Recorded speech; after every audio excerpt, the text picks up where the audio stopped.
గౌరవనీయులైన మన పేదల పెన్నిధి మన ముఖ్యమంత్రి వర్యులు రేవంత్ రెడ్డి గారికి, మన ఇన్ఛార్జ్ మన బండి రమేష్ గారికి, మన మాజీ మంత్రి ప్రస్తుత ఎమ్మెల్సీ మహేందర్ రెడ్డి గారికి, హరివర్ధన్ రెడ్డి పార్టీ అధ్యక్షుడు గారికి, సత్యం గారికి, వేణు గారికి, సతీష్ గారికి, ఇక్కడున్న వేదిక పైన పెద్దలందరికీ, నాతోటి మహిళా సోదరుమణులందరికీ, ఇక్కడున్న సీనియర్ కాంగ్రెస్ నాయకులకు, ఇక్కడున్న కార్యకర్తలకు, ప్రింట్ అండ్ ఎలక్ట్రానిక్ మీడియాకి అందరికీ నా హృదయపూర్వక నమస్కారాలు. ఈరోజు ఇంత పెద్ద ఎత్తున మన కూకట్పల్లి నియోజకవర్గంలో సంపూర్ణంగా మద్దతు ఇస్తున్నందుకు మన గౌరవ ముఖ్యమంత్రి గారికి నిజంగా ఇంత సన్మానం చేసినందుకు, నిజంగా ఇంత పెద్ద బ్రహ్మరథం పడుతున్నందుకు గెలుపు సాధ్యమైందని మీరు ప్రూవ్ చేయడం జరిగింది.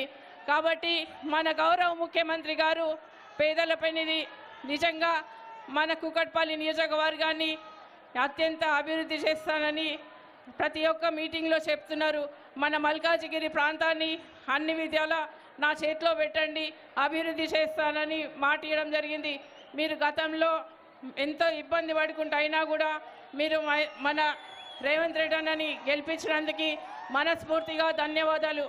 మొన్న మన రాహుల్ గాంధీ గారు ఇక్కడ పాంచ్ న్యాయ్ అవన్నీ మనకు రిలీజ్ చేయడం జరిగింది స్కీమ్స్. కాబట్టి ప్రతి ఒక్కరికి మహిళా న్యాయం, యువ న్యాయం, రైతు న్యాయం, సామాజిక న్యాయం, ఇంకా 5 స్కీమ్లు ఇలాంటివి పాంచ్ న్యాయ్ మనకి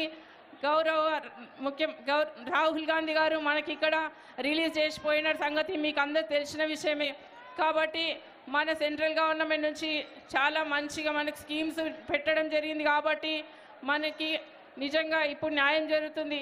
మన గౌరవ ముఖ్యమంత్రి గారితో సహకారంతో, ఇంకా సెంట్రల్ గవర్నమెంట్ ఫండ్తో, ఇంకా ఈ పాంచ్ న్యాయ్ ఈ స్కీమ్స్తో మనము చాలా వరకు అభివృద్ధి చెందొచ్చు. కాబట్టి మనం మాత్రం ఇప్పుడు మంచి మెజార్టీ ఇచ్చి, హై మెజార్టీ ఇచ్చి మీరు గెలిపిస్తే మన మల్కాజిగిరి అన్ని విధాల అభివృద్ధి చెందుతుంది.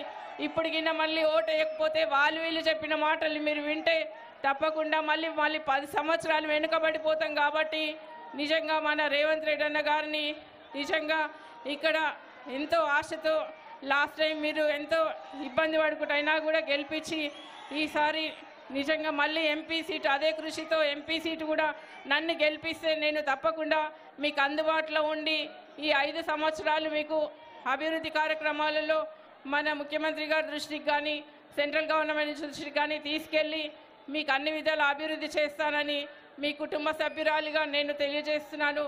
ఈ అవకాశం ఇచ్చిన మీకు అందరికీ నమస్కారం తెలియజేస్తూ, చివరిగా ఒక మహిళల్ని కోరేందంటే, ఒక మహిళగా నాకు అవకాశం వచ్చింది కాబట్టి మన మహిళలందరూ సపోర్ట్ చేయాలి.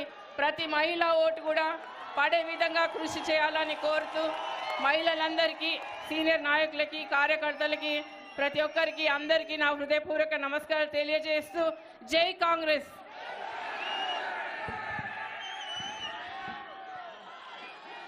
ఇప్పుడు ఎవరు మాట్లాడతారు? ఎవరు?